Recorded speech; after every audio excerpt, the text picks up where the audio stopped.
Hello, everybody, and welcome to this Xbox Life, episode 324, beta testers, also known as beta testers in certain parts of the world. So I am one of your hosts, Mark, aka Wingman 709, and with me, bopping to the music, is Mr. BJ Swig 33, also known as Brun. Yeah, I'm bopping because of the commercial that was on right before the show started, so I can hear if I could hear you. I could hear you. I haven't listened for me yet, so Alrighty. I'll find out in a minute. But BJ Swick 33. If you hear a crying child behind me, it's my son getting ready for bed. And also with us this week is Presar, also known as Rob. Roberto in some parts of the world. Not in my part of the world. Hey guys, I'm Rob, also known as Presar. Hello, hello. And yeah, it's welcome, Merry Christmas to everybody. This is our last show before the Christmas holiday this week, so I'm pretty excited. You guys excited for Christmas? You guys hoping Santa's going to bring you something special? For sure. I know exactly what Santa's bought me. I should wear my hat. Got to take care of yourself, if you know what I'm saying. Yeah. But wait, it's like Christmas is happening year round. Oh, well. It does. That's the weird thing. It's like, oh, there's nothing I really want because I've bought it at all. all I know is like Christmas is the time of season that I seem to like spend all my money on Microsoft stuff with their crazy sales. Yeah, Oh exactly. my There's gosh. And I think today we were talking. Right now, you can get Trials Fusion. That's day 7. It's like Oh, fifty that's what's percent today? off. So get it tonight if you're listening. Um, it's like $20 for the deluxe edition of Trials Fusion on Xbox One, which includes the season pass. And it's the same. You can buy them on 360 for the same price. Oh. So um, Because I was looking the other day, they had the Metro Last Light and 2033 for like, was it $33? something like that. Yeah, it was Yeah, it like was right like around both 33, games for 35. like for pretty decent price. But Braun kind of made a comment to me earlier today, Yeah. or earlier today, as in like 5 minutes ago, that he thinks these deals are not very good. And I told him, I said, "You're the first person I've heard say that because I've been people have been gobbling up these games. They're getting like was it Outlast for like $3 or I don't remember what it was, but there's been some pretty crazy deals going on and games going cheap. Someone even said in our group said this is like Steam. They said Xbox is like give this is almost like Steam sales. They said they It hope they keep it seems up. like it. It seems like it. Maybe a little bit more expensive than Steam, but definitely going in the right direction. That's for sure.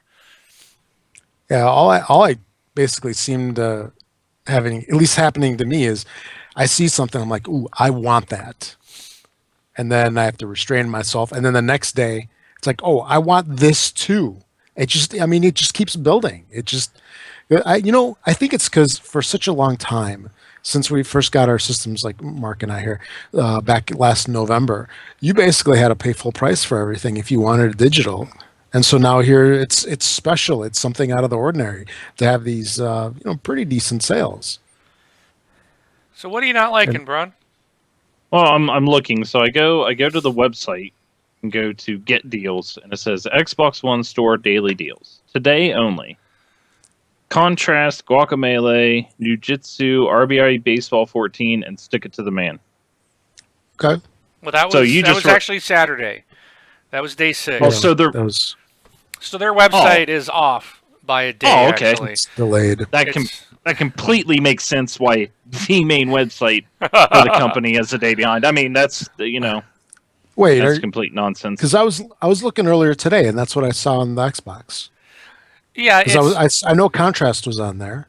but this was the for the 20th of December. Hmm. Well, let's see. Because maybe it is daily. I'm looking at Major Nelson's post. He posted on December 20th at 8:42 p.m. Okay, so maybe this is So he's today's. So he's out tomorrow then west. will be. But didn't you say Trials is half price right now? Because that's Yeah, supposed you- to be when day you- 7. That link Maybe you that's gave me, outside. it's actually applied if you go to the game page, but they're not actually showing Advertising, that's yeah. what it is. Yeah, So advertising. maybe that's tomorrow then. So And but- I'm looking at their week-long deals. You have AC Unity, Battlefield 4, Call of Duty Ghosts, Killer Instinct, Connect Sports Rivals, Lords of the Fallen, Metal Gear Solid 5, Ground Zeroes, which is a demo, NBA Live 15, Power Star Golf, Murdered Soul Wolfenstein. Suspect was 67% off the other Yeah, I day. don't see that one. I see. Yes, I That don't was see that. on day 4. Day 3, Outlast was 60% off, and these are Xbox One games. Right. On the 360, they had MotoGP 14 and MX vs ATV Supercross, both 33% off. So I mean, and they can't give up. I mean, they can't can't just give them away. I mean, they can't gotta give them away. And of course, all the games that you really want, if they're newer, they're obviously not going to be in this. So I understand. I'm just like, man, there's just nothing that that's jumping out at me. Right, Yes. but gaming is gaming, you know? Yeah. It doesn't matter if it's like a new game. If you can still spend a couple bucks and get, 10, 20 hours gaming out of some of That's these. right. Oh, don't get me wrong. I Yeah. got Microsoft Flight Simulator 10 for $2.99 on Steam sale. Wow. So, That's a dirt Yeah. cheap. oh yeah. So, All right. Well, we got a lot to talk about, so we could spend all day talking about sales. Speaking of sales, if you do want to make purchases that aren't digital, you can always go to Amazon.com. And make purchases through our affiliate link. So you can go to thisxboxlife.com, click the Amazon box on the right-hand side. It'll take you to our affiliate page. Or if you're in the U.S., you can just do thisxboxlife.com/Amazon. That will redirect you to our affiliate page as well. Please continue to support us as you guys have. You guys are amazing. All right. So, Rob, what have you been playing this week? There's been a couple of things here and there. Probably the most notable of the bunch that I'd really like to talk about would probably be Kalimba. So this is the latest game from the same studio that brought us Max Curse of the Brotherhood, which is a game that I really, really, really enjoyed. So after that game, the studio has kind of gone into kind of like I'm really interested to, since Max was so good, I'm really interested to see what else they're going to put out. And it'll almost go into like a near almost instant buy for me. So when they first showed off Kalimba a while back, it looked really strange. I didn't know what to make of it. And I took a leap and I picked it up. It was only $10. So it was $9.99. So I figured, why not? What the heck? And it's pretty enjoyable. It's a fun little puzzle game. If you guys haven't seen this, it's kind of strange. Everything is drawn basically with triangles, and you play these totems where you have two totems that are going down. It's like a side scroller of sorts, and you're controlling these two totems that stay together as they move.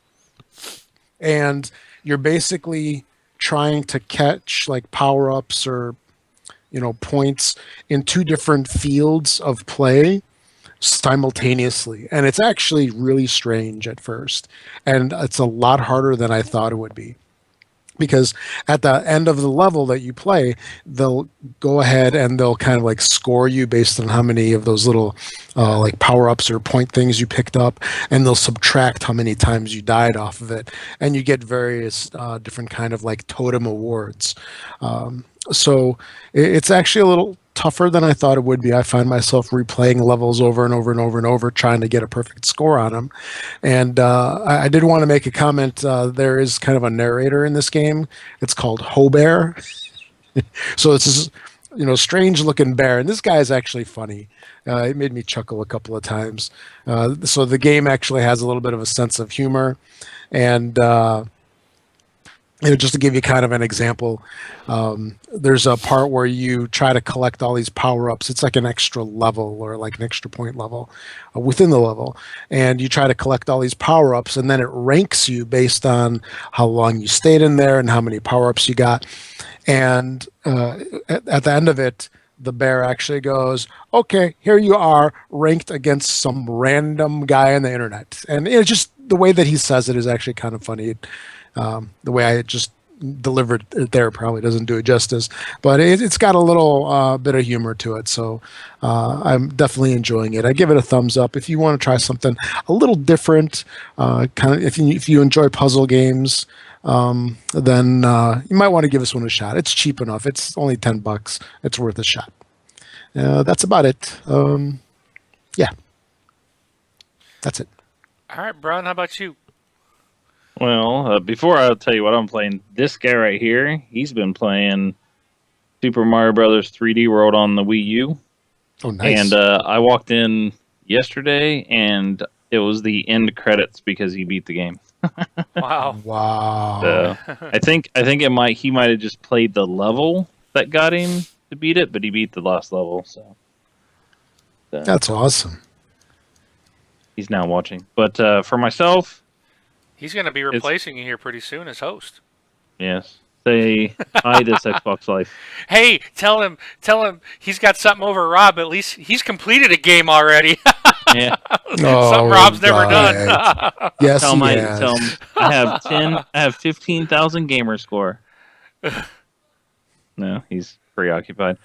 I've been playing. Oh, hey, good night, bud. It's his bedtime. I've been playing nothing but Diablo 3, basically. So, on Xbox One, working on my Demon Hunter, got, the armor set that I needed. It is very powerful, and we're kicking butt. So, it's been fun. Nautilus has been in there. Nighthawk 70, his boys have been in there. Wing played with you this week. Trying to think, was there anybody else in there with us? Vengeful popped in for a quick minute, like right when I was He up popped for. in and you and Nadia's left. Yeah, just like Susie jumped in, and so yeah, I had a basketball game yesterday. So, but yeah, that's pretty much all I've been playing. I played a little. Well, I did play like 2 minutes of Elite Dangerous because it actually officially released this week. So, yeah, Vengeful. I've seen his comment. No, as soon as I saw that you were jumping on, I was like, great, here he comes. I'm out of here. So I can vouch Yeah. for that's what he said. yeah. Well, Wing and I did like rock paper scissors, and I won, so I got the lead because we were both trying to decide who was going to stay on and play. And since I won, I got to leave, and he was stuck with you. So That's so wrong. I'm just kidding. I'm just kidding. Merry Christmas. Merry Christmas. Hey, that's Nope. that's TXL Gamer of the Year you're insulting there. I know. So Yeah, I'm voted by you guys, not me. I'm just... all right, anything else? Nope. That's it. That's all All I've been doing. All right. So this week I have played Diablo 3 as well, obviously since I played with you. But I put most time this week into Forza Horizon 2 Storm Island as that DLC came out. So I've been having fun with that. That's a lot of fun. I've been putting a lot of videos, so I've been posting them to the group. And if you guys want to see what it's like, it's a whole brand new area to drive on, and they've got really good weather effects. There's fog, night driving, massive rain and wind. It's really cool. Definitely. No sun in the game, huh? There is sun. There are clear, is? nice. I was- Yes, there is. No Because way. even nice, bright, sunny days is still weather. It's just not a Yeah. storm. But no, it's not. Every race is not a storm. I think that would get. I'm glad they didn't do that. But at least half, if not most, are weather-related events. So, but it's fun. There's like 5 new cars in the game.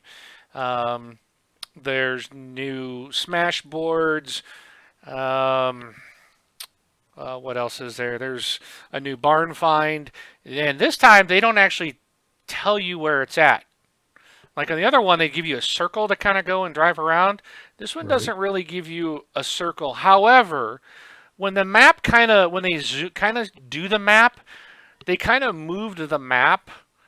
So, and it was in the area that it kind of moved it, but it's not very big map. So it might have just been at the race I was at, and they were centering the map. I don't know, but I did find it. So it's fun, a lot of fun. If you like Forza Horizon, you'll enjoy the DLC. Also, I played Risk, which is the new game that's part of the Hasbro Game Channel. This is so bizarre. You can download the game from the store. You can play the game if you launch the game from the actual game's icon. But if you go into the Hasbro Game Channel, it tells you the game's locked and coming soon. Even though I've been playing it for days. It's like the Game Channel is like way behind. It's like it doesn't even know that the game was released. It's bizarre. And then you earn like challenges and missions, and you complete within the game channel because you can level up in the game channel to give you rewards and stuff. And it says I've got like all these things to turn in, but Risk is not available to turn in any of those yet. So the number's sitting there. I'm just waiting for them to, flip the switch to let the game channel know that it's actually out and available. It's a fun game. Also, if you have EA Access, excuse me, the UFC game is now available in the vault. So I downloaded that and gave that a little try. It's not something I'm going to be playing. It has so many different button combinations and moves that I was so lost. It's just in the training, trying to figure it out. I was like, yeah, this is not anything I'm going to remember all these moves, and there's a lot to it. Anyways, it is available for EA Access members. It's now free. So, yeah, and I think that's a pretty good deal. I've got, what is there, like 6 games in there that are all free in the vault, and it was only $30 a year. So that's quite a deal. But that is it. That's what I played. So with that, I think it's time to move into the news. All right. So news time. So for this week, we have a whole bunch of stuff here. So first off, the definitive edition of Devil May Cry is heading to the Xbox One on March 17th, 2015. So that's not too far away. It's only, 3 months away or so? And it will be $40. Devil May Cry 4 is going to be due in the summer of 2015, shortly thereafter, a couple months later. The Devil May Cry Definitive Edition includes the main game, all DLC, including the Virgil's Downfall campaign, plus new modes and costumes. The Definitive Edition is going to be running at, hang on to your seats, everybody, 1080p and 60 frames per second on the Xbox One. Yes, it can do it after all, and it takes a company like Capcom to do it. Capcom says, new to the DMC Definitive Edition, players will be able to play as Dante's twin brother himself in Virgil's Bloody Palace mode. Capcom wrote in their press release basically that for an extra depth of the challenge, players will be able to try out the added Gods Must Die difficulty level. That sounds like a hard one. Gods Must Die. And Must Style mode, as well as Hardcore mode, which has been designed to play more like classic Devil May Cry series. Moving on to the game that Mark just talked about over here, Forza Horizon 2 Storm Island is out now. Definitely, because Mark's been playing it. It's got more beauty, more fun, more challenges, and more ways to compete with and against your buddies.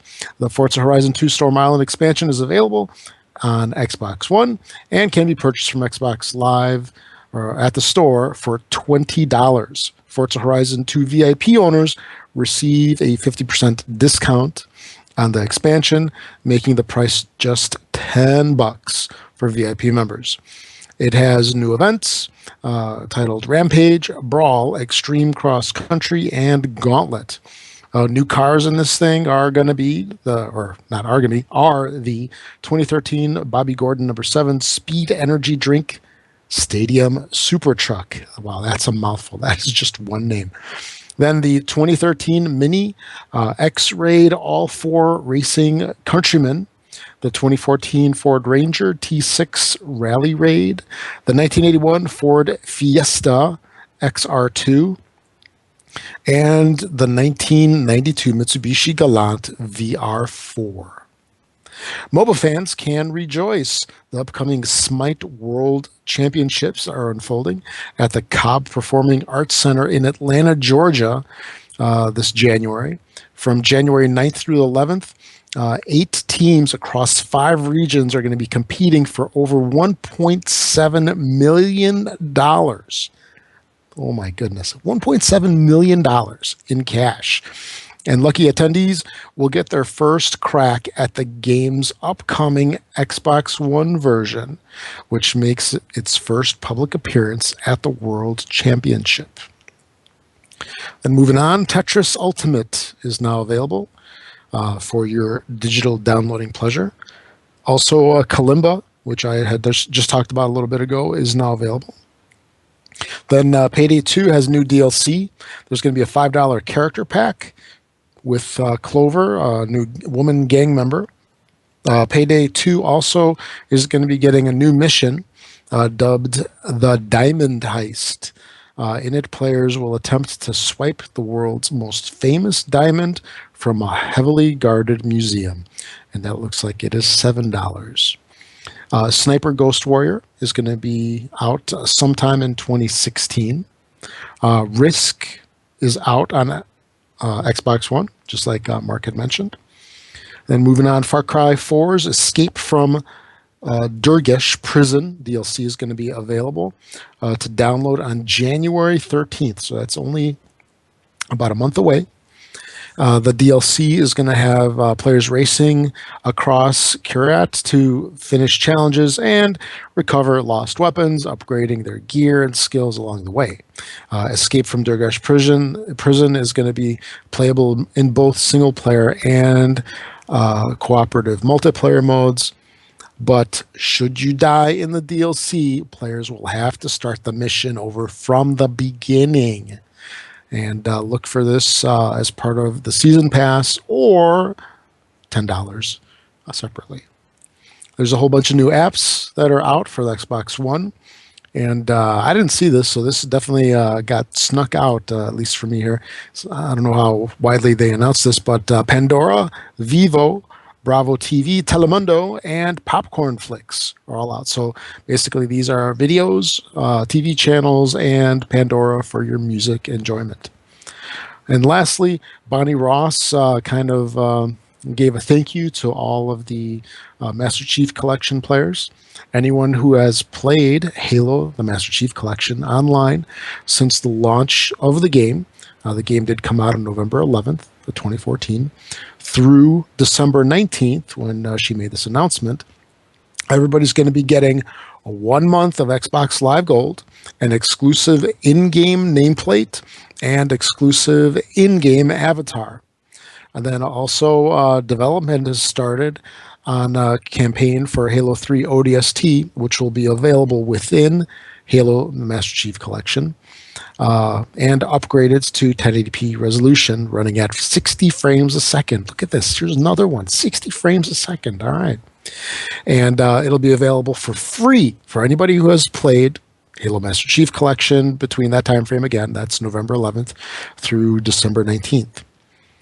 And then also available by a free content updates to Halo Master Chief Collection will be a reimagine for the fan favorite map Relic. This is a fully remastered and running.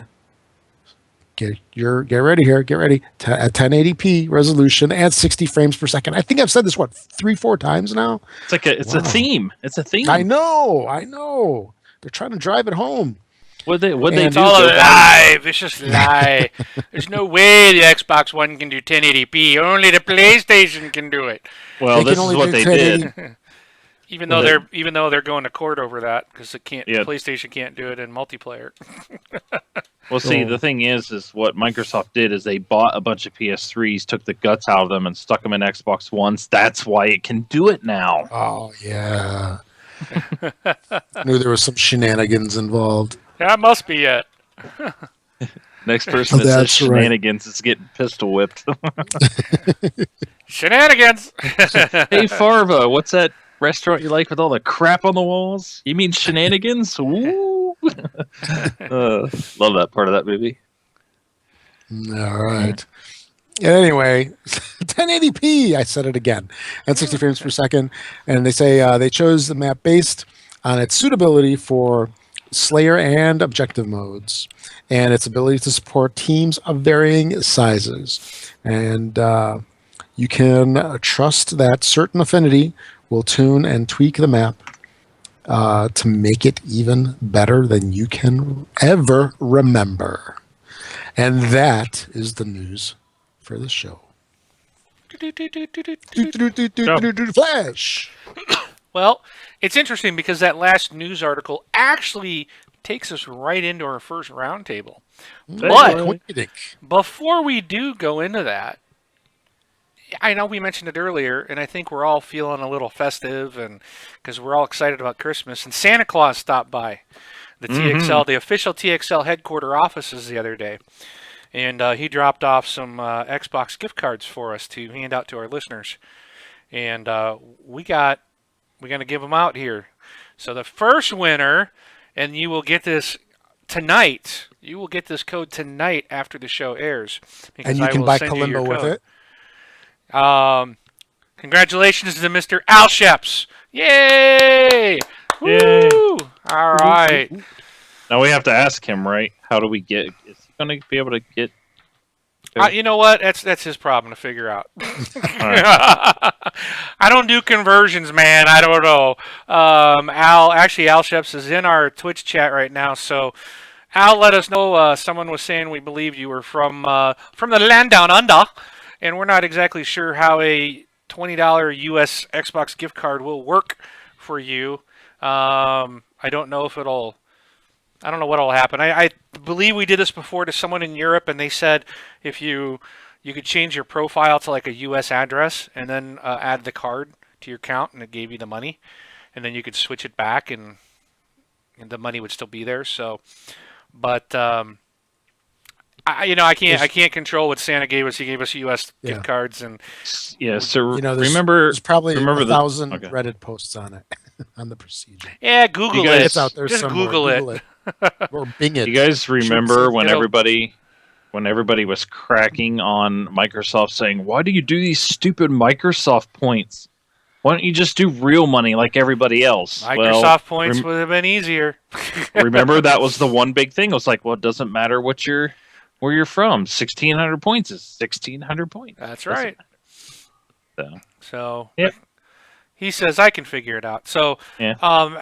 I just want to make sure, Al. I gotta make sure if I am not on I'm not on your friends list, just just shoot me a message or whatever through Xbox Live. Just send a message to Wingman709. To that to make sure I get your code to you.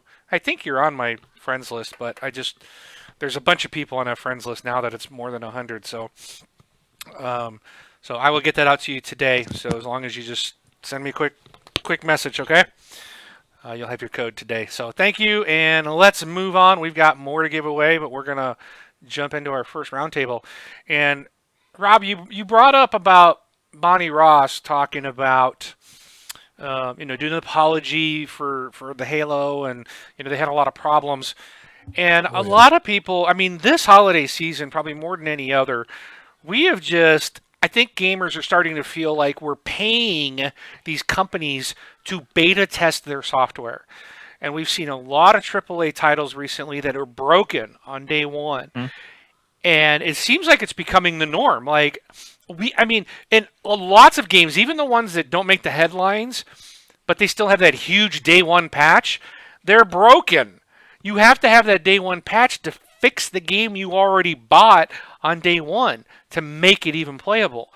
But then beyond that, you've got these that even that doesn't fix it and they're broken. Games like Battlefield 4, which was, how long was that, Brun? Close to a year? 7 months. 7 months that game was broken. Assassin's Creed Unity, which I think they've put out their 4th patch in as many weeks trying to fix it. Halo Master Chief Collection took about a month roughly to get it to where it's working. And I know there's been others that are just broke and they're not Well, working. yeah, and that's just on the three. I mean, well, a lot of on the those games Xbox. are, well, Halo's just Xbox, but I mean, you have whatever the racing game is over on the PlayStation side that they were trying to give away. They still can't get that to work. Oh, I mean, what is the name of that yeah. game? Drive Club? Drive Club. Yeah, Drive Club. in the PlayStation, like if you're a PS Plus member, you're supposed to get that game free, and they've actually indefinitely delayed that. Right. They're trying to get the game to function before they even bring that back into the Right. lineup. Yeah. So Well, this kind of, I mean, it goes into like from the end of 2013 all the way through this year. It's been the year of the broken game. It's every game now is broken. It's just they don't work. We are beta testers. If you're asking the question, are we paying them to be beta testers? Yes, we are. We are absolutely. And the only thing to do is to not buy the games on day one until you see that they work. Kind of like that's not the reason why I didn't buy Master Chief Collection. It wasn't because I thought it was going to be broken. Like I'm super surprised that it's broken. But once I heard it was broken, I was like, well, I'm not going to buy it until it's working, you know. And then it comes around and says, okay, for people who did buy it, we're going to give you these things, you know, which is nice of them to do. But then yesterday I kind of said to Wing, it's like, you know, I wish I would have known they would have done that because then I would have bought it just to get that one part free, you know. But yet that's you're in a toss up being an early adopter and being a late adopter, and it's just kind of the benefit that the people who had to deal with it for the last month and a half, you know, they get that free perk. But I'm telling you, these games being broken when they come out is not good, and it's frustrating me, absolutely frustrating me, because it's pathetic in my mind. They don't care about us. That's the way I feel about it. well, true, because it's a business. True. Yeah. So, and I think a lot of gamers are getting really frustrated. You know, now we're doing, you know, they wanted your money up front, so we're doing the pre-orders. Now with digital pre-orders, your money's gone the moment you buy it. It's not like going in and buying retail or pre-ordering on retail.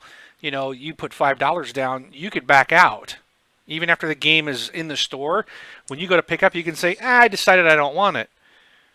And you can get your money back. Now, GameStop they'll fight you on that, but you can get your money back. I mean, they Yep. legally can't keep it. But with digital, that money comes out right then and there, and the game starts downloading. Mhm. And you own it from that day before it's even out. So if it's broke, you just wasted your money until they get around to fixing it. And I'm sorry, a month later, that's a long time, and 7 months is insane. You know, so it is really ridiculous, and it is becoming the norm, which is not a good pattern. So I'm curious what you guys think. What can we as gamers do? Because like you said, Braun, the companies don't care. Their whole, we're sorry, we appreciate you, blah, blah, blah. That's PR marketing. Okay? The finance guys don't care. How many Battlefield games have come out on day one? How many consecutive Battlefield games have come out and have not worked on day one? Oh. 1, 2.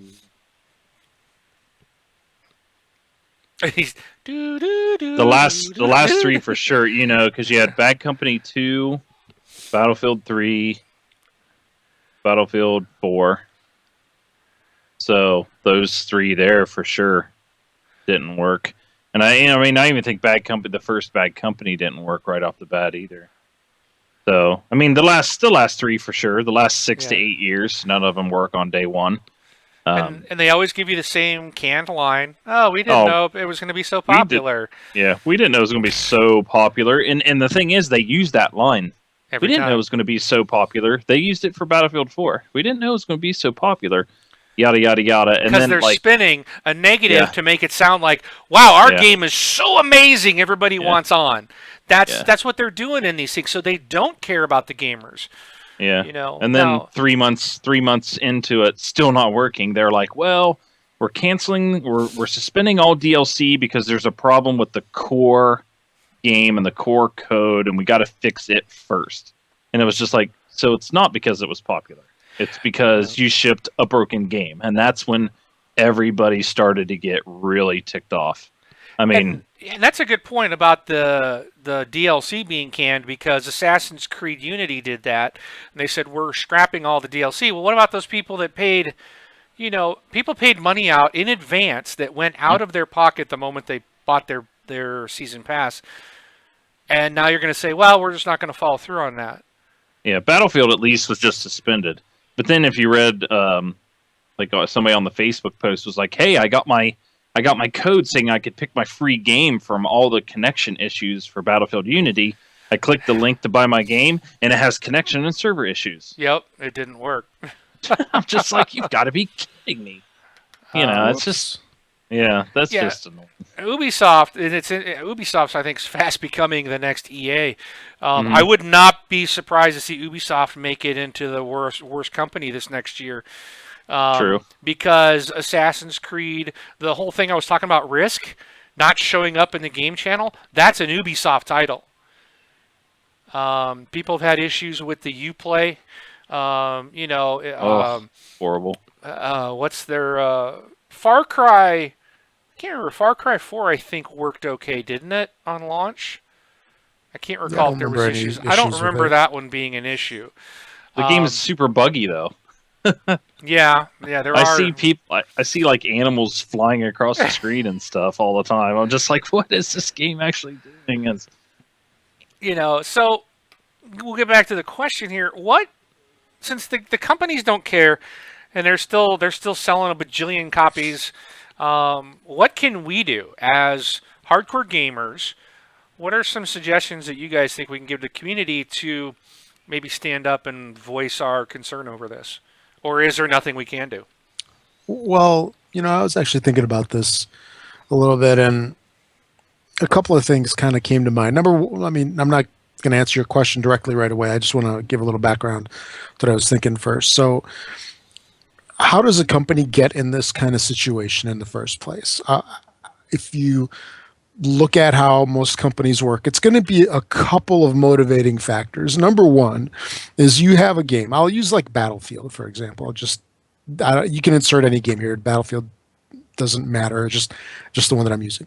So use Battlefield. It took like a year to iron out all the issues, correct? Was that about right?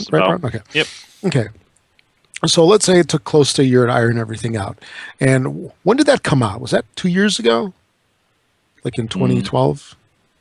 Is that right? It was about a year ago. 20 Wasn't it November of last year? Yeah, it's 2013. So 2013 release? Okay. Okay, so as a company is working on a game, there's a development cycle of a couple of years. And within the company, you have a number of competing factors. You have the development team, you have marketing, and then you'll have, let's say, like project management, which kind of like tries to tie everything together.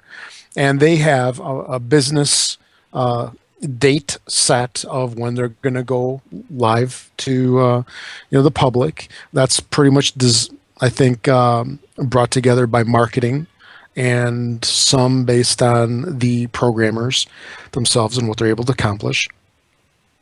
And then once a game is in development, what I at least envision is there's these different things that they've decided to bring into the game, either like fantastic graphics, new capabilities, new online stuff. Whatever it is, they're trying to bring in all this stuff to lure people in to buy their game, to make their game look different and look better than any other game that came before it.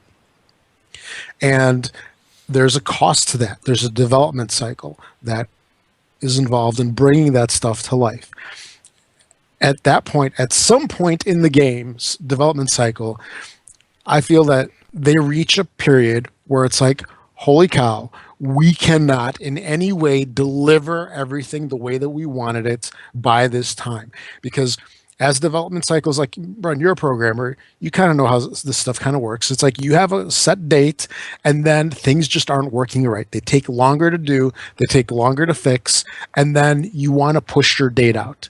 Well, the programmers need to push stuff out. Marketing wants to keep it because all of their materials, they're setting this expectation of when the game's going to be out. And then you have the fans. You have the people that are waiting for the game. Maybe they pre-ordered, maybe they've pre-purchased the digital download, which we are starting to see now. You have these people that are expecting to see this game in November. And, pick a hobby, whatever it is. It could be like comics, it could be video games, board games, whatever it is. If something doesn't meet a particular date, people are vicious. Do you guys know what I'm talking about? People start saying, like, why isn't this game out? I've really been looking forward to this. I want it. And they start slamming the game, slamming the company. Well, that is, I think, all of these things coming together kind of causes various decision makers to kind of like, I think, try to play good guy, try to please everybody. Do you know what I'm saying? Where they try to bring the game out in time to please marketing. Hey, you want to hit the Christmas season? Great. The fans want it. The fans have been clamoring across hundreds of websites and forums and groups and all. They've been clamoring for this game to come out. The programmers, they're now rallying like, we need to delay this game. This stuff's not working right. Then eventually a decision is made. Okay, here's our gold date, the date that we have to have the gold version of the game so they can print the discs or whatever. It's like, okay, we made a decision. We're not going to slip the date at all. We're going to go gold on this date. Programmers, get to work. You have 4 weeks to fix the game. Everybody works night and day. It doesn't work out. It absolutely does not work out. And then release day comes because nobody wanted to make the big boy decision to say, hey, we got to delay this game another 6 months or another year. The day comes, everybody's unhappy. Programmers are unhappy. The press is unhappy. The gamers are unhappy. It all snowballs. It all collapses. Or worse yet, you're like EA and your servers don't work either. And by the way, that is 2 different things. I know you guys have just talked about it. The EA backend, our game's too popular. That has nothing to do with a buggy game because the game's running on your console. The backend is totally different. So for them, they had 2 crappy things. Okay, not just one. But so you have these things that all come together and they decide not to make the smart decision and delay the game. And then everybody's unhappy. Now, if they did delay the game, they're kind of between a rock and a hard place as well. Because now marketing suffers. They have to reprint all their stuff. They have to push all these dates out. If they have launch events, they got to push all that back. And you don't know if it's going to be ready again then either. You don't know if you're going to miss the buzz. There's so many factors that you'll lose. So it's such a huge gamble for these companies on what to do, right? What's the best decision and such. And I think for a lot of these companies, what's been happening lately is they've been taking a gamble and they've been losing. Well, because in the past, what? Oh no, go ahead. What I was going to say is, in the past, they've been able to get away with it because, heck, 5 years ago, if they took a gamble like this, where the game's not quite ready, we'll fix it on launch day. The games weren't as complex. Like, was it Assassin's Creed Unity that had like 10,000? Like, there was that one scene where you're overlooking the courtyard. Didn't they say there's like 10,000 individual people walking around there? I thought I heard that somewhere. Yeah, it's something crazy. Yeah, there's so much complexity to these games now, and it's just going to get worse. It is just going to get worse because we're expecting and demanding to see more and more with each game. Because if the game is the same, you're not going to be interested in it. That's one complaint I heard about Far Cry 4. It's too much like Far Cry 3. And it just hasn't been working out for them. So I think that all these companies are going to have to take a look at what the expectations are and what their capabilities are and make better decisions on that. Because if you gamble on being able to like just squeak through at the last moment, it's not working out anymore. It's go ahead. I don't think they're gambling. They're when you were going back in the programming and stuff, it's like all the requirements and what they want to do is all done first. And then they say, okay, if we do this Right. and they pad some time on, you pad 10 to 15% onto it or something like that. You say, okay, we think we can make it out to this date. Okay, 2 years down the road. So then Right. what happens is the next E3 that comes along, they announce the game and they show it. Okay, mistake number one. You just showed a game that's still a year and a half out, but now that you showed Yeah. it, people know it's coming. You made the mistake of rattling off some of the things you want to do. Now you have to meet those requirements, which is even more pressure. Which you And might then- not be able to. Because, Yeah. I don't mean to totally No. interrupt and just make a quick point here. Years ago, what I really feel happened, like when you had all your different sports games, you know how every year the players looked more and more realistic. Their motions were more fluid-like and more realistic. They added a little each time, and I feel stuff that wasn't ready, they just held it back and they released it the next year, right? Right. Yeah. Yeah. You Yeah. can't do that when you show a game at E3. Right. Well, As soon as it's there, it's expected, like you said. Well, that and you go along, and then they say, okay. Then they finally come out and say, okay, since we're showing it now, we have to have it like in a year and a half. So it's coming out November, and by the way, we can take your money right now. And what do? They take the consumer's money, and that is the second biggest mistake you can do, because now that you've taken the money, you have to deliver it. Yeah, Because because- once you delay it, people are ticked off. So here's what needs to happen in this digital world that we have. Okay, don't announce a game until you know it's coming out 6 months. How much more hype do you need in 6 months? Or like we It's said a billion investors. times. It's money, Brun. It's all money. It's based on investors. They want, it goes beyond. It's not our money. Right. It goes beyond that. I mean, we got Well, it's the big picture. And let me read something here. EA President Peter Moore said in January of this year that the company did not see any negative impact to sales as a result of the technical issues. He said any negative impact to sales was actually due to the transition from current gen to next gen consoles, and that other video game franchises were feeling similar effects. Okay, so whether that's true or not, again, it's like you can't really. Everything that comes out of any company is spin for the positive.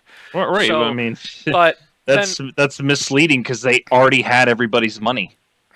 So then the second part of this was, as a reward for players who bought the game early and continued to play despite all the problems, DICE rewarded players with an all-month-long free multiplayer content such as Bronze and Silver Battle Packs, XP boosts and events, camouflage skins, shortcut bundles for weapons, and additional content for premium members. Does that make it okay? Bonnie Ross is saying Halo ODS, you're going to get a ODS, what is it, ODST, for free. They're going to give you like a game for free. Ubisoft say we're going to give you a free $60 game. Does that make it okay?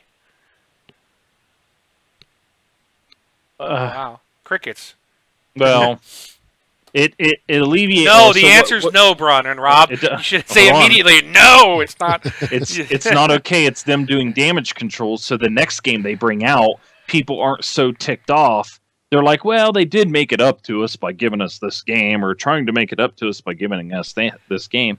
So, but all that stuff, and even like the Peter Moore and stuff like that. Like I said, the reason why it didn't look like anything happened is because they already took the people's money. And now that they take people's money, they have to meet that deadline, and they don't care if the game's broken because they already took people's money. So the first thing that like I was going to say, is like the first thing that needs to happen is, and you're talking about investors. I understand the investors can know that games are coming down the road, and they can know that they're going to get so much money. I think to alleviate issues like this, like people absolutely despising a company because of what they're doing, is you don't announce the game too early, and you don't take pre-orders anymore. Because we're in a digital world where I can buy it and download it, or if you want to take pre-orders, take them a week ahead of time. Because pre-orders are pointless now, in my mind. There's no reason to have pre-order anymore. So, what'd you think of the announcement that Rob gave in the news of Sniper 3 coming out in 2016? I'm surprised That's- you didn't comment on that. We had a news item today. I almost didn't put it in because I'm like, this is 2 years Yeah. away. Yeah, But then Sniper I'm like, Ghost you know Warrior. what? I'm gonna put it in here anyways and see, because I really thought you'd say something, Ron. I probably stopped listening as soon as I heard the word sniper in it. Oh, there. And I know you like that game. No, don't you? not that one. Oh, okay. I Okay. liked Sniper Elite V2. Okay. Okay. This is Yeah, a it's- different Sniper Ghost Warrior. No, I did not like that game at all. Yeah. So I mean, But- it's just like when we watch E3 and stuff, and you watch games, and they're like, oh, here's just a trailer, and Bungie did it too. Or when did they announce Halo 5? It was 2 years ago, right? They showed Halo 5 yes, when they announced at announced the E3 Xbox. 2012. Oh, Or we no, lose Rob. It looks like we did. Yeah. E3, what are we, 2014? Yeah. No, it was E3 2013 they announced it, because that's when they announced Xbox One. Okay. Or that's when they showed it all off. So, Okay. 2 years, yeah, in advance. Yeah.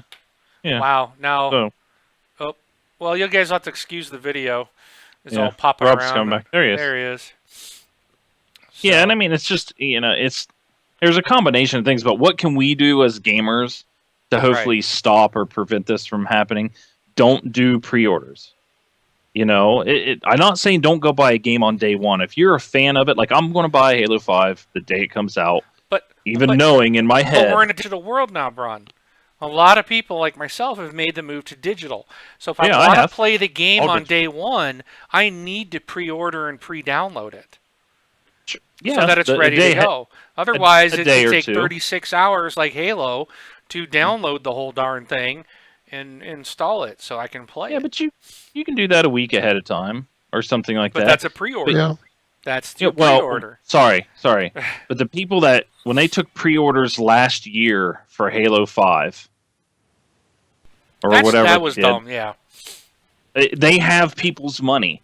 So tell me, do you think they're going to push Halo 5 until 2016 because they have $30 million of or 30 million gamers' money? There's Yeah, What I that's the think problem. what I think you're going to see is I think you're going to see more Kickstarter stuff coming along from these AAA Really? titles. yeah, even worse. Even worse. They want your money. If they know, I mean, Kickstarter's very successful. You don't think that EA or Ubisoft or Activision's going, gee, we could get, say, we might, think about it now. They just announced Sniper Ghost Warrior 2 years in advance. Yeah. They probably haven't even Kickstarters- started making the game yet, or they're at the very beginning. They're like, hey, we're making it. We just had our first meeting today. We're going to make it, so we're announcing it. Kickstarter's like, well, if we get enough money, then we'll start put together a team. Yeah. But they get all that money even sooner than they can on a pre-order. and that's It doesn't surprise me to see these big companies doing that. Well, no, Kickstarters are successful for the people that don't have the money and are not getting the support from the big publishers. Like if EA ever kickstarted a game, they need to be like laughed off the face of their. Yeah, Think about it. EA could have come out and said, we're going to do a Kickstarter for Star Wars Battlefront. You don't think that sucker would have met its funding day one? I would hope it wouldn't. It would. I guarantee it would have. Oh, then every person who would kickstart that would need to be bonked upside the head. You're giving a multi-billion-dollar company. You're giving them money to build a game. If they were going to make money off of it, they'll build the game themselves. They have the funding, their own funding for that. Right. That's where I think Kickstarter comes in. You know, these companies go and they can't do it on their own. They can't self-start up something. They can't get money from the bank. They put their house on, a second mortgage on their house because they go and pitch it to EA or Ubisoft, and those people laugh them out of the building. So then they go and they get Kickstarters, and these people that sees like, oh, I'd really like to play a game like that. That's what Kickstarter's for. If you're like, yeah, we're EA, and we want your money now before we even build the game, and if it successfully gets kickstarted, we don't even have to deliver the game, but we get your money. And there's just no way for that. But we're gonna have to. We need to move on to our next Yeah, topic, I yeah. suppose, huh? This is, yeah. Yeah. So before we do, we'd like to give another ho, ho, ho, Merry Christmas. Another $20 gift card. This one's going out to Gunny Chief. So congratulations, Merry Christmas. I have you on my friends list. I know for a fact because we played some Diablo 3. So Gunny, I will send out your $20 Xbox gift card code to you tonight as well after the show. Congratulations to you as well. And thank you for supporting us. Let's move on to the next one. There was an article out. Polygon had a story up that Microsoft's Arcadia service will stream games and apps. So they were working on, the story was that Microsoft is building a cloud-based service codenamed Arcadia to stream apps and video games. Let's see, this Arcadia is based on Microsoft's cloud computing infrastructure known as Azure and is being developed by a streaming technology team within the company's operating systems group. The service is said to replace Rio, the code name for the game streaming technology that Microsoft demonstrated during an internal company meeting last September. The Verge had reported at the time that the Rio demo streamed Halo 4 to a Windows Phone device with a 360 controller attached and to a low-end computer running Windows. I'm not going to read the whole article, but what I thought about this, and we've talked about Sony's got Gaikai. I really thought Microsoft was going to purchase OnLive at some point, but if they're going to use their own service, this probably makes more sense to go this direction. Do you think they're doing this to solve the backward compatibility problem? So 2 questions for you guys. Do you think they're doing it solely for the backwards compatibility? Is this really needed? So Rob, what do you think? Well, it could definitely be used to fix the Xbox 360 compatibility issue on the Xbox One, and at the same time, it can this can push gaming outside of just even the Xbox environment, meaning that you can now technically play games of some sorts across all Microsoft devices. You can use this to, possibly play some powerhouse games on Surface tablets and what's that new one that they got? Stream and the phones and tablets, you name it. They can spread this across all of the different ecosystems. The big question is what is the content they're going to offer through this? Is it going to be 360 titles? Could it be Xbox One titles? Could it be sort of like a sling box for your console where you can use this and basically let's say stream your Xbox One to the service and then play it on the train while you're driving home, or maybe play it in the car while you're driving home on the highway? No, you don't want to do that. That'd be dangerous. But it just it opens up a lot of different possibilities, although we don't know a whole lot. We just know that it's happening, but it's hard to say how encompassing this is going to be. And the more encompassing that it is, meaning the more devices, the more games that are available, the more features to this, that's what's going to make it cooler. If I can just stream stupid little word games to a browser or something like that, big deal. It's I don't care. I'll use my phone for that. I don't need this kind of service. But if you can game just about anywhere on a console or on some kind of device that's underpowered, that could be pretty cool. I'd love to play Crackdown 3 on my Surface tablet when I was traveling on the road. It would be nice because then I could carry my Surface. I wouldn't have to pack in my Xbox. I just maybe take a controller and my Surface tablet. Yeah. That'd be sweet. So, oh yeah. And maybe this will play into the story we had last week about Windows 10 and somehow integrating with Xbox. Maybe that's going to allow it in that new OS. Yeah, because the biggest thing that limits gaming on any system is number one, the video card, and maybe number two, the processor in the system. And if you get rid of all of that and you're just streaming stuff to it, any of those devices can play YouTube or who knows what else just fine, I'm sure. If you can get rid of those heavy duty, polygon drawing, whatever, bitplane color, this and that, shader business, if you can get rid of all of that altogether on these systems, you can have a gaming system anywhere, right? On any device.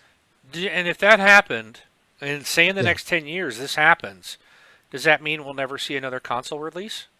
Because you don't need a Very console good anymore. question. Very good question. Microsoft very would be out possible. of, there would be no Xbox. Maybe that's why it's Xbox One. There isn't going to be an Xbox Two, or it's going to be the end of it because everything. If they go to streaming, then they're going to say, "Bring your own device." We don't have to Yeah. build. We don't have to build the hardware anymore. Sony can keep building hardware if they want, which they might not do either if they with Gaikai. But they're going to say, "Hey, you want to stream on an iPad, or you want to play on a Surface, or you want to play on your tablet, or your laptop, or your PC? We don't care. Yeah. Just pay pay for Xbox Live Gold or something, or pay for a Yeah, 'cause streaming subscription service, and then you never have to buy a console." But you got that. You but got what that about right putting on. them on our TVs, though? I mean, there's still got to be a way to hook it up to the TV. But you know what they could do is like, I don't know if you guys have seen the Amazon Fire TV, Google TV. It's just like a little USB key that plugs into Oh, your the- TV. You like could the buy your sticks. Xbox little USB key and plug it in. Oh, stop listening. You could plug that to the side of your television, and there you go. That's all you need. It's That- wireless connection That's built into very that, true. and there's the app right there, and it plugs into your phone or onto your TV, and you're playing off your TV. The controllers connect up to that. Yep. I could see And- that happening. That'd be pretty cool, man. And, if you know- if they did something like that, sorry, I'm getting all excited now. You could instead of playing Hey, on the now. Surface tablet, I could take that little tiny USB key, USB thumb drive, and put it into one of those TVs at a hotel, and bam, I'm playing, just like that. No hooking up You know- the consoles or anything like that. Because what you had mentioned, I mean, it's almost right on because the time where consoles were like the big seller and the company was trying to get their console into every house, those days are, I think, gone to a degree because It's all service based. exactly. It's the ecosystem that makes the money. You look at a company like Netflix, they're like a multi-million, billion, whatever dollar company. They have no hardware, but they're available on iPhones, on Android, on Roku, on just rattle off the systems. They're, On you know, TVs P- themselves. Xbox One, on TVs. They don't care. They don't care about the hardware. They care about the service because they're sucking in $8 a month every month out of people's pockets. They don't care about if you buy, a $30, like what was that? Amazon just had a sale on their new stick, their Fire TV. Yeah, I got mine stick that for they had. 20. Yeah, I wish I knew about that. I missed out on that. But even now, it's $40, which is dirt cheap. Or you can get the big Fire one for like 79 if it's still on sale. Normally 100, or Roku's or whatever. It's like as long as you're getting the people for the content, that's a reoccurring cost. A console is a one-time cost, and that doesn't matter anymore. For Xbox One, I'm sure they're losing money. They're losing a lot of money for every console that they're selling for like what $329 with the 2 games and such. They're losing a lot of money in there. But once they got you, you're going to be buying games, and that's where they're going to make the money. And if it's digital content, they're going to make even more money than they have in the past because they're cutting out the retail middleman, the distributors, and all that stuff. And there's no production costs either. I mean, there's no, box, no shipping, and there's none of that. So it's just a different environment nowadays. And if you get rid of that hardware requirement and you're across all these different devices, you're just opening up the market to you. You know what I'm saying? Because you can go on any device. You're cutting Anyway. out the entrance fee. Like right now, you have to Yeah, buy yeah. if you want to play Halo Master Chief Collection. It's a $350 entry fee. Just Easy. well, At least. it's at least because you got to buy the console, and then you got to buy the game. So you're at $410. Okay. Now, if you had a stick, or you could play it on your computer. You pay your service fee, which everybody does nowadays. Your TV, your cable bill, your satellite bill, your cell phone bills, your home phone bills, everything is service based. I don't know how many things think about it. How many things do you pay on a reoccurring monthly basis? There's so many things so nowadays that everything is service based, subscription based. Everything sucks out. Stupid sucks satellite radio. Yeah. I felt compelled. I never had it, never needed it. Bought my new truck last year. I got 6 months of it for free. It expired, and what did I do? Dumped like $180 to pay for a year subscription. Why? And you didn't even drive to work. I don't even drive to work. I know. I'm like, why did I do that? I just got 6 months for $54. But I like it. It's I love it. I like it, and it's like so when I'm in my car. Once I lost it. Then I was like, oh, man. Because I did go a little ways out because I had no intent. I'm not going to buy this. I'm not paying subscription for radio when I can get radio, which I'm glad I did now because the radio station I used to listen to in town is gone. The regular radio. Only decent rock radio station, and they're gone. I was like, oh. Regular radio is horrible. And it's full of commercials, too. So it's ridiculous. And I do love the fact that it's like, I can just go to, I feel like the 60s, 70s, 80s, 90s, whatever, hair bands, country. I can just hit a button and bam, I'm listening to that type of music. I do like that. Yeah. But anyways. Big fan of Lithium. Yes, that is my favorite channel. That and Hair Guitar are my two favorites. Hair Guitar. Isn't that the name of the channel? Hair Nation? Hair Nation? Yeah, Sorry. Hair Nation, yeah. Hair Guitar. Oh, Hair Guitar, I think, is on the DirecTV. I think that's their streaming channel. I think it's called Hair Guitar. I listen to Opie Radio in the morning with Opie and Jim Norton. So anyways, they're not paying us, so be quiet, Brun. Yeah. All right, so that's a cool idea. Hopefully we're going to see the streaming coming soon. And I didn't get the answer. Oh, I'm sorry. Go ahead, Brun. You cut him out. Rob was long-winded. Well, I'm watching the clock, and we have another one to discuss. So I'm trying to be cognizant of the. I'm sorry, I didn't realize you still had something to say. Go ahead. Okay, I'll start off by saying that I like the pushing forward and stuff like that. I'm excited to see streaming and that type of stuff. But here's a couple of problems. I like that they're working on it because they did say earlier last year or later last year, or early this year, that they wouldn't be doing it because they wouldn't do it unless they could get it to work. That was their thing that they're saying, because you have PlayStation, who did PlayStation Now. They announced it when they announced the PlayStation. It was supposed to come shortly after the release of the PlayStation, and it's still not really out because they got reamed up and down by the costs of the games that they were trying to rent and stuff like that. But I would say it doesn't fix backwards compatibility issues because I can't stick my game in and play. Now, if we're talking about doing another service to where, like, you rent a game or purchase a 360 game, or if you've already purchased it, you can play it again or something, that'd be cool. But one thing I'll say is that, and this is something like we've talked about and we don't like, even though Master Chief Collection is probably a different example of it, is this constant remaster. So all these remasters that they're just reselling and stuff, because what is it, like Devil May Cry was the original Devil May Cry was released on the last gen consoles, and it was called DMC, but now they're remastering DMC, which is a remaster of the original Devil May Cry or something like that. They just announced it last week, so it's like the second remastered version of it, and they're going to resell it again. And is Devil May Cry by Capcom? Because then that would make complete sense. Devil May Cry was from Capcom.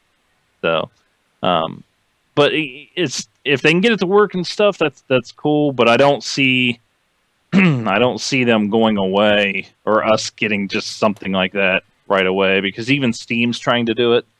They're just saying, here's our service.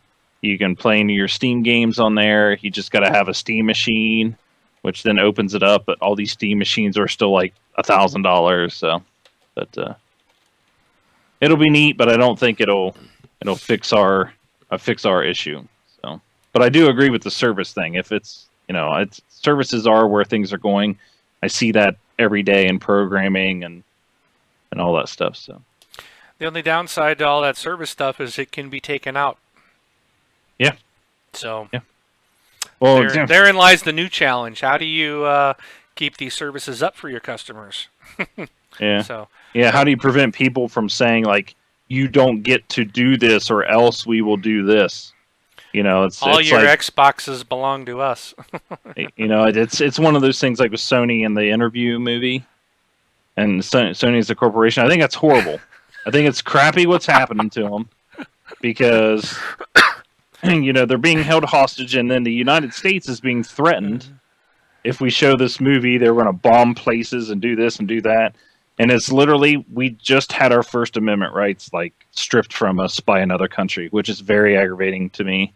But Hey, Brun, just so you know, your buddy Vengeful Loki says, "I'll take next topic for 100, Alex."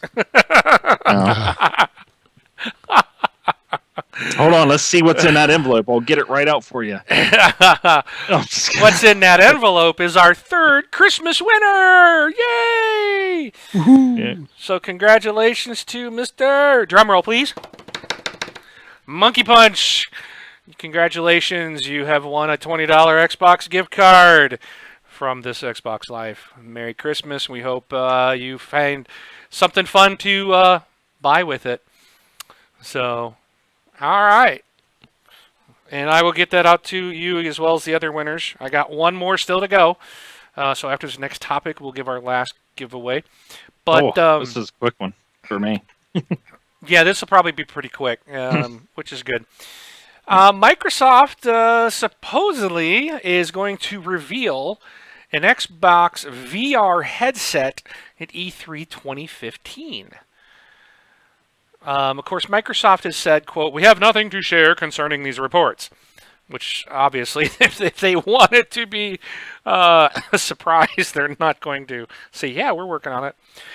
But we know Sony's working on Project Morpheus, and obviously Microsoft has been working on the Hollow Room or Luma Room, that's what it was, and things. So, but it looks, if this reports to be, the stories to be believable or true, we may have a VR headset for the Xbox coming out sometime in the future.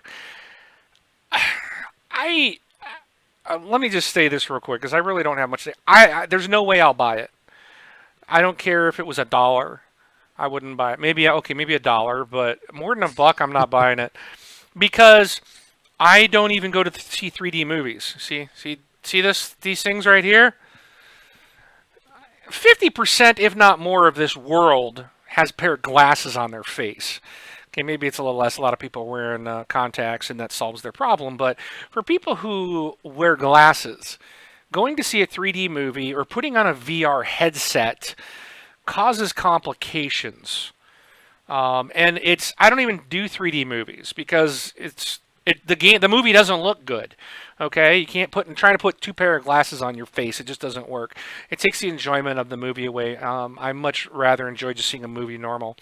And same with these VR headsets and Oculus Rift. They may look really cool, but I'm not going to want to stick some 8-pound headset thing on my neck, on my head. When I usually play, I play for a long length of time, and I think this is going to cause all kinds of medical issues, not to mention you're staring at screens this far from your face, when I was a kid, I always was told to sit back from the TV. Now they're putting these things right like inches from your eyeballs. So that proves our parents were wrong. Either that or we're going to destroy our vision for the sake of selling more technology. But I don't need it. I don't want it. I could care less about it. I don't have a problem with them doing it, and I think it's cool if they are doing it and they put it out there. That's awesome, because there are people that would love to have it, and I like to see them, advancing, making advances, and giving us new options. I don't want it. I don't think it's needed. How about you, Bron? Okay. Oh man. There was a headset like these things that they put on your face, and I forget what the name of it was. They announced it seems like 6 years ago. What was the name of it? Oh, that's the name of it. It's so familiar and makes so much sense because it's worthless. It's a big, huge paperweight on everybody's desk right now. What? What are you talking about? Oculus Oculus? Rift. It's horrible. Where is it? Is it out yet? No, I don't think it's out. It's not They're out. still It's- working on it. Oh, they're still working on it. Okay. Yeah, It they've was got one of it. those. That was when did wasn't they that the original Kickstarter like 8 Yes. years ago? Yeah, it went like Thousands $2 million. of It was like $2 million, or went like 2 millions where it started out, or something. I forget. And the guy sold it for 20 billion to that one company that destroys everything they touch. John Facebook. Carmack. That's Oh. the Facebook.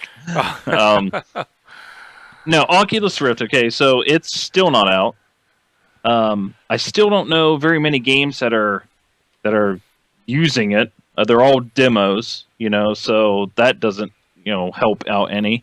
Sony's making theirs, and so far, what I've heard by them guys is they'd have to rebuild all their games from the ground up to actually use it, or it's just a gimmick. So there's that's another thing. And then what's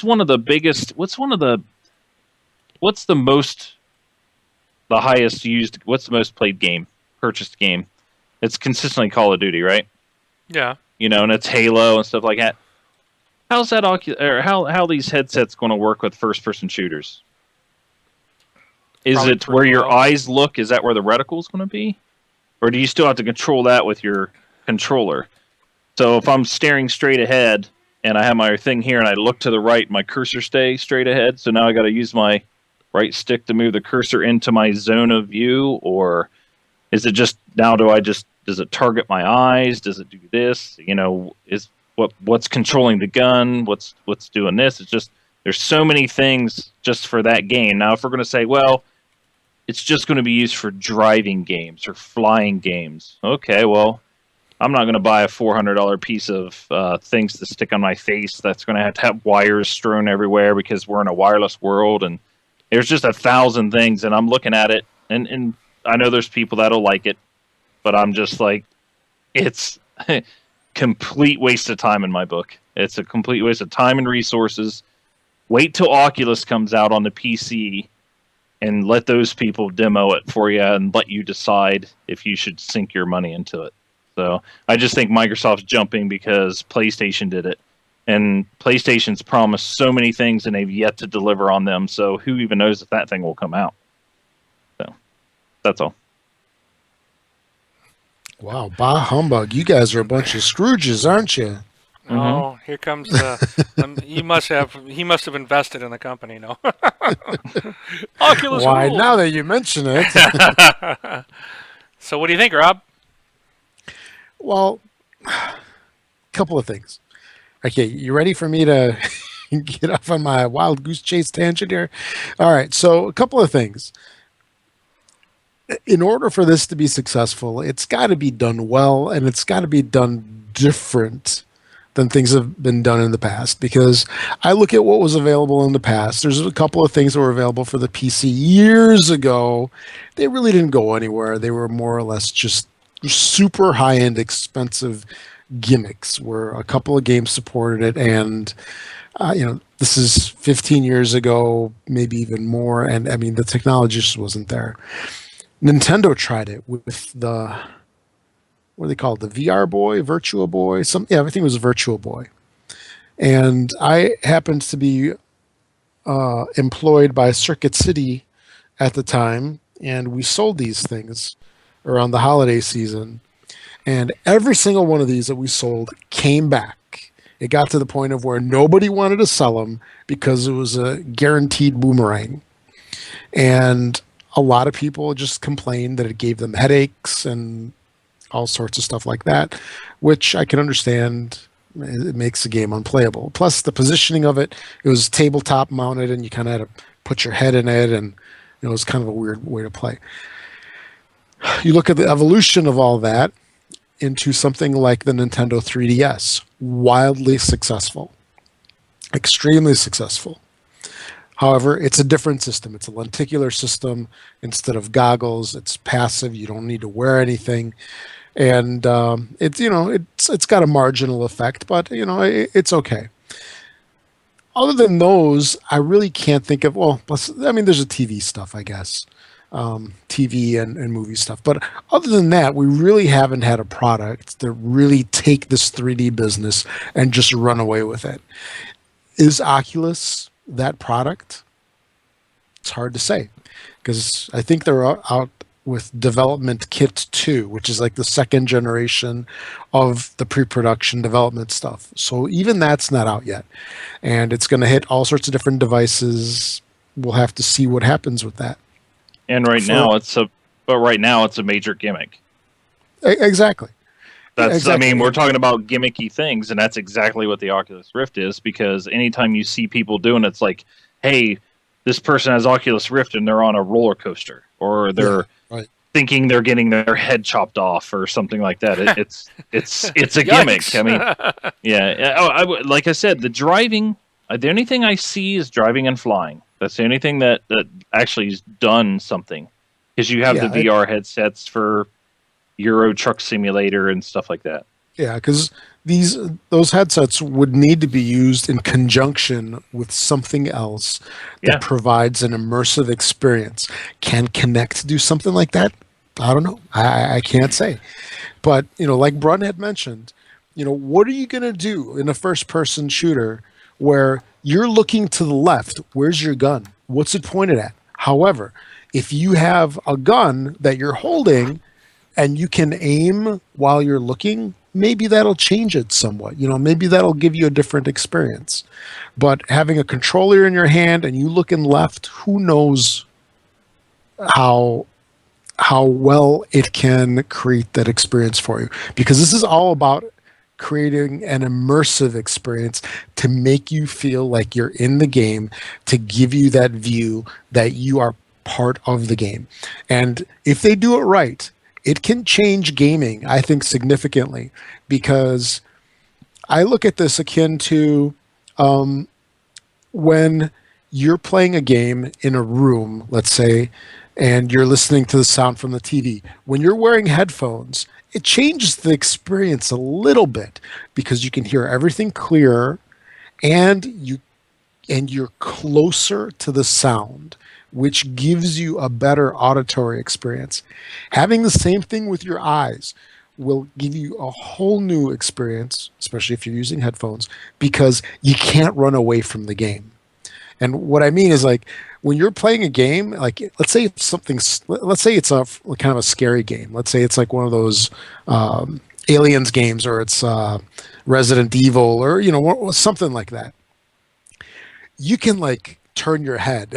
You can do something to get away from the game, to, like, withdraw for a second. But if your eyes are part of the game the entire time, you can't leave. You can close your eyes, I guess. Close your eyes. That's what I was gonna say. But Rip the headset off. but it's, you know what I mean, Mark? I mean, it's just, I always think back about that time that you scared the bejesus out of me while I was playing Aliens versus Predator, or whatever the game that was. That was awesome. Yeah, but I mean, if something startles, think about when you're playing those games and something startles you, all you do is you jump back and you probably turn your head, right? I'm guessing that's what probably most people do. Here, you turn your head as long as your eyes are open. It doesn't matter. You're still in the game. You cannot run away from it, which creates that better immersive experience. And it has the possibility of changing the whole gaming experience if it's done well. There are some caveats. People do get sick with this stuff, so it's not going to be for everybody. So if people get sick on it, it's a bummer. I know people, like, what was it? Just last week, I was on Street View of a street over by work, and I spun the screen around, and the lady that was looking over my shoulder, she's like, "Whoa!" And I mean, she got dizzy just from looking at that. People that get so, like, messed up with the visuals just from the simple things like that, they won't be able to handle this. Well, there's even some games that I've not, like some shooter games that I've had a hard time playing that will give me massive headaches. Some won't, some will, and I have not been able to figure out why. It's like certain games, or the way that, I don't know if it's the way the visuals are done, or if it has something to do with the refresh rate of the screen, and you may not notice it, but it's like, I've had, what was the name of that game? It was on the 360. Oh man, I could only do about 10 minutes and my head would be throbbing, and I'd have to turn it off. You know, and I'm like, okay, so I come back to it like another day, and 10 minutes into it, I'm just a terrible headache again.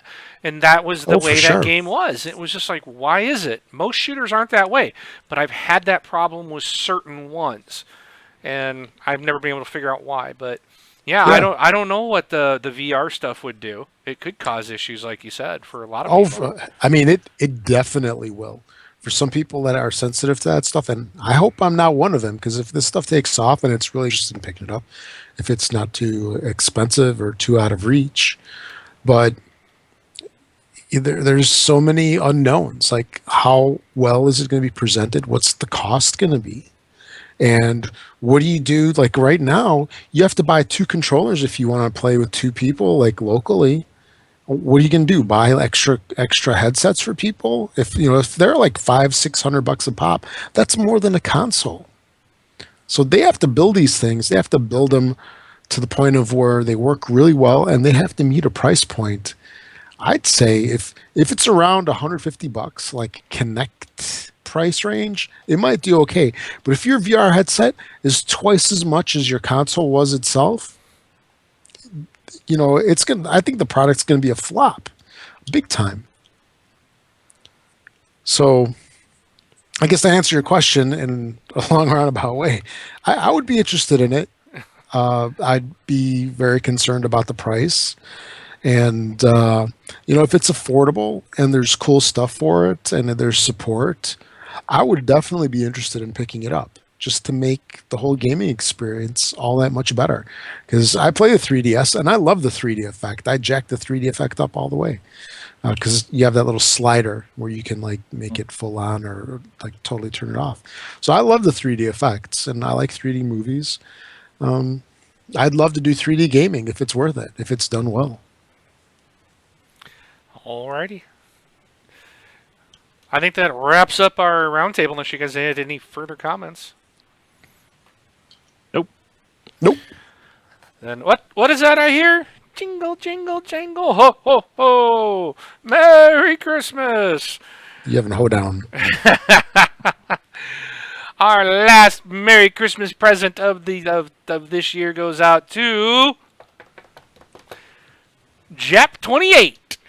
So, Woo-hoo. Merry Christmas and thank you again to all of you guys. We wish we could give everybody a Christmas present. We really do, but maybe next year. Keep using that affiliate link. The more you guys use it, the more we'll be able to give back. All right, so let's take this into our community section. Brun, you want to run with that? Or are you too tired?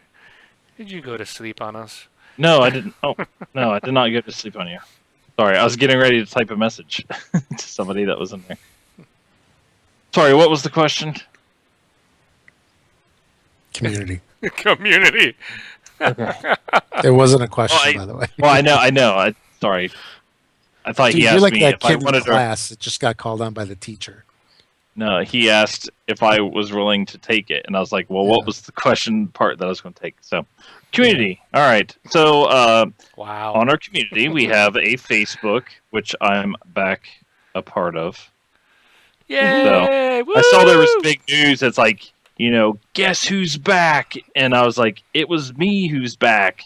And it was really Vengeful Loki. He was trying to say that he was back, but I beat him to the punch. So facebook.com/group/this Xbox Life. Good topics in there. You can email us contact@thisxboxlife.com. You can see our Twitter, which is twitter.com/this Xbox Life. If you want to send us a voicemail, which you will hear one here soon, you can go to thisxboxlife.com. Over on the right-hand side, you will see a leave us a voicemail, I believe is what the tag says. Click that, follow the prompts or whatever you have to do to kick that up, and you can leave us a voicemail, and you can be on the show just like Wing. I'm working on it. Okay. Hi guys, CatFlap97 here from the strangely warm UK on a dark and wet evening. Well, guys, Nope, not happy yet. holiday seasons to all you, and thank you for doing the show throughout the year. Do, And do, happy do, holidays do, to do, do. the rest of the community. I hope everyone has some great gaming experience, and we all get what we want. Now, a little bit of advice from you guys and the community. Santa's going to be bringing me a projector, a front projector. So instead of using my 50-inch LCD, I'm looking into having about a 90-inch projector on my Xbox One. Can anyone please give me some advice on any brands or any type of information or guidance on what type of projector I need to ask Santa to bring me? Any guidance on this, gentlemen, will be greatly appreciated, and from the community, because I want to get the right one so I can fully utilise it with my Xbox One, mainly for gaming. Forza, things like that, 90-inch screen, would be fantastic. So, happy holidays. I hope everyone has a great new year, and I look forward to listening to your podcasts throughout the year. Alrighty, so thank you, CatFlap1970. So if you guys heard, hopefully you guys all heard that. I kept asking, is Yeah, anybody hearing was- the voicemail? It was on there. Okay. Yep. So he said he's asked Santa for a projector, or he knows Santa's bringing him a projector, but he's looking for advice on what kind of projector, what brand, what he should be looking for, because he wants to use it to project a 90-inch screen for his Xbox One. So I know for a fact Rob has had projectors in the past. Braun, I don't know if you've messed with them. I never have. Nope. So Rob, do you got any recommendations on what he needs to ask Santa for? I can offer a little bit of guidance. I haven't been shopping for projectors in quite some time now, so I really don't know 100% what's current. Although, from my experiences, what I can add is a couple of things, and I'll just mention a couple of things prior to actually getting to the projector itself. Number one, the room that you have it in is extremely important because you really want somewhere that's light controlled. That's extremely important, and that can affect your projector purchase decision. And what I mean by that is a room that you can control the light in, because if you have a room that can't get extremely dark, you really need to consider a projector that can get brighter, because you need a much brighter projector to make a good picture in a lit room than like a perfectly dark room. So I had mine. It was up on the second floor of a building, and I had blackout cloth curtains, which made the room perfectly dark, and that really helped a lot. People have them in their basements. That works out as well too, because you can control the light down there. So with that being said, another thing I did want to mention is the surface that you're projecting on is extremely important. What I did is I did not purchase a screen of any kind. I actually built my own with instructions that I found on the internet. The screens that you purchase can be extremely expensive because the cloth on them is very, very, very expensive. I know the prices dropped down a little bit on them, so they're not as bad as they were when I bought mine, but they're still extremely expensive, especially if you want to get a big one, because those screens are actually not white. They're more of a gray color. You do not get good color on a perfectly white screen. Most people think I'm going to shine it on my white wall. It's not going to, it'll work, but it won't give you good color representation. Your blacks won't be right. So what I did is I found all these posts on a forum called AVS Forums. That's somewhere that I'd recommend that you definitely look. They're a huge home theater, audio, video repository of information. Tons of people comparing information on, receivers, televisions, projectors, you name it. There's so much discussion on there. There's a huge projector section, and the people will discuss all their experiences with the different models. They have best buys. They have super high-end expensive projectors, which are way out of my price range, like ones costing in the tens of thousands of dollars. And then, I don't know what that would convert into, pounds or whatever, but, or euros. But you can go on there and you can find a huge repository of information, and you might actually want to have a projector that does dual duty, not just specifically for gaming. The Xbox is a great a video display for movies and such, so you'd probably want to steer something more towards the lines of like a home theater style projector, and not something that is meant for a business static PowerPoint, Word document, PDF display on the screen. Those are two different things, two different styles of projectors. The one that I had, it was a DLP projector with a spinning color wheel and such. I don't know how prevalent those are anymore. I'm sure there's a lot with LCDs now, LED, LCD. That probably might be a better way to go.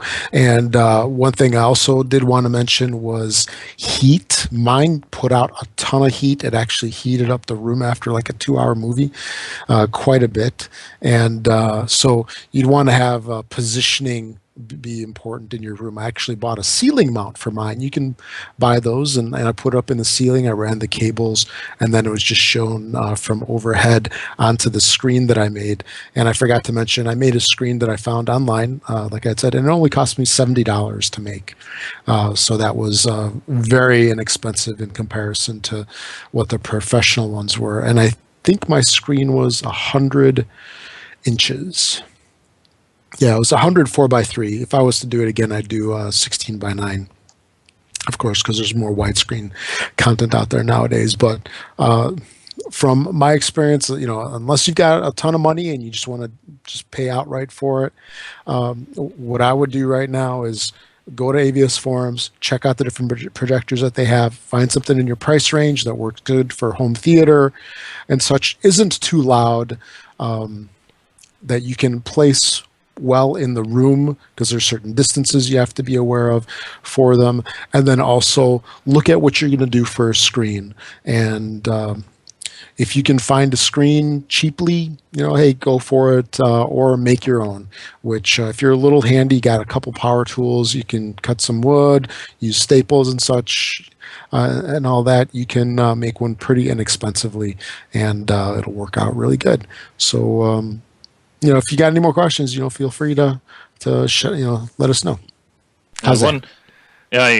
Awesome. Well, the one thing I was going to say is I haven't set up one, and I don't have any experience. But the one thing to add about the room is, because you're talking about your ceiling mount, is make sure your room has a ceiling if you're going to use one of those ceiling mounts.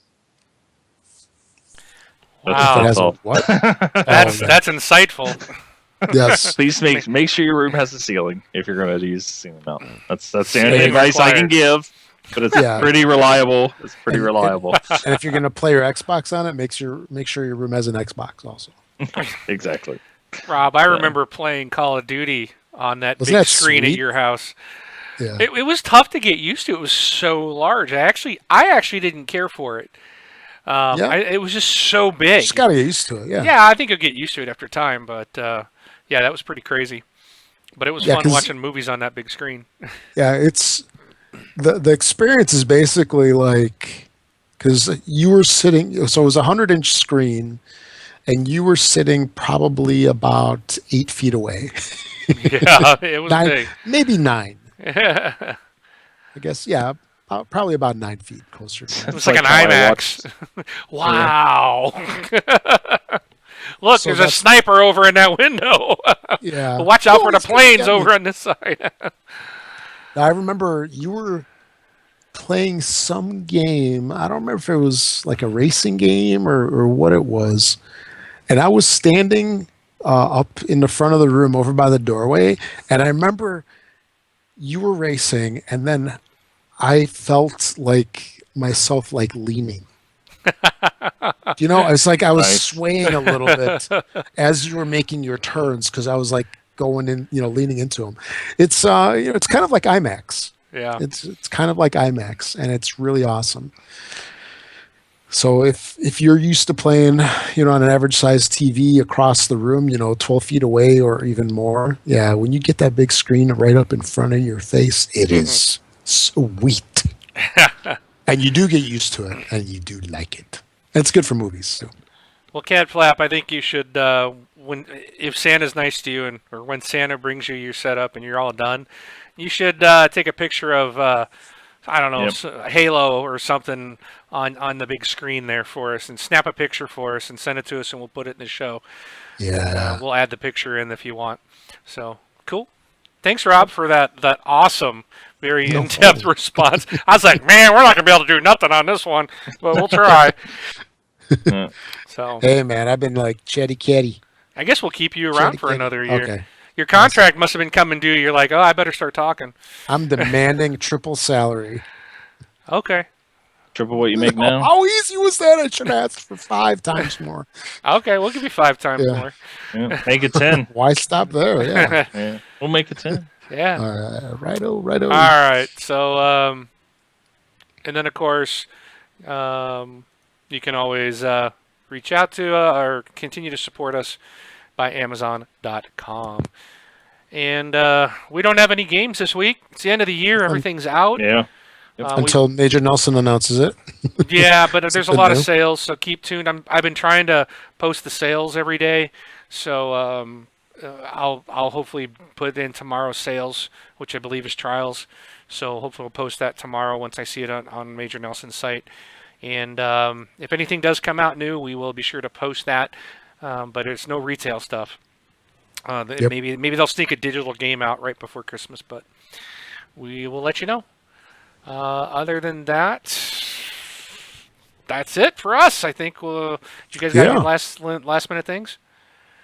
No. Merry Christmas. Nothing here. Yeah, Merry Christmas, everybody. And Yeah, we'll, Merry Christmas. Yeah. we Merry don't need to Christmas. say Happy New Year. We'll say that next week. Well, yeah, I was Yep. about to say. Next week. So yeah, being that the holiday kind of throws in the middle of the week, we're not taking a weekend off for recording, I guess. Yeah.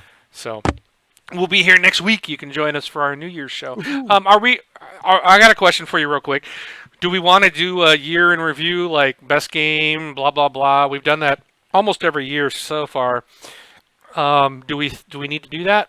Should we just plan on doing here's Rob's favorite games, Brun's favorite games? I don't know what news. I mean, ask. There's not going to probably be much news this next week. Yeah. Ask on Facebook. So Okay. see what Yeah, they maybe want. we can do like, instead of a really huge one like what we've done in the past couple of years, maybe just do like brief. And the broken we've game of liked. the year goes to. Wow, that's a pretty big category. We're going to have runner-ups on that one. Yeah, it's like This 4 year's games in train wrecks are there. So, Worst yeah. company is... Okay. Ubisoft, Well, dethroned Comcast. We'll come up with something fun. We'll reach out to the community group, Facebook group, and see what you guys... So I'll post a thread out there in a minute, and you guys can sound off on what you'd like to see for our last show. Some people don't like these whole, here's our favorite game, top picks. Right. Some people don't like that. Every show does it. That's kind of why I'm like, do we really need to do that? Yeah. If We're you wanna rehashing what everybody else has already seen or known. And everybody knows that Sunset Overdrive is the game of the year anyways. I mean, what's the point Yeah. of even... There it is. It's done. Sunset That's our Overdrive. winner. There you go. So, That's our winner. all right. Well, thank you guys for joining us, and as always, we really appreciate all your support. You can. We'll talk to you guys next week. Have a Merry Christmas. I am Mark, AK Wingman 709, taking off.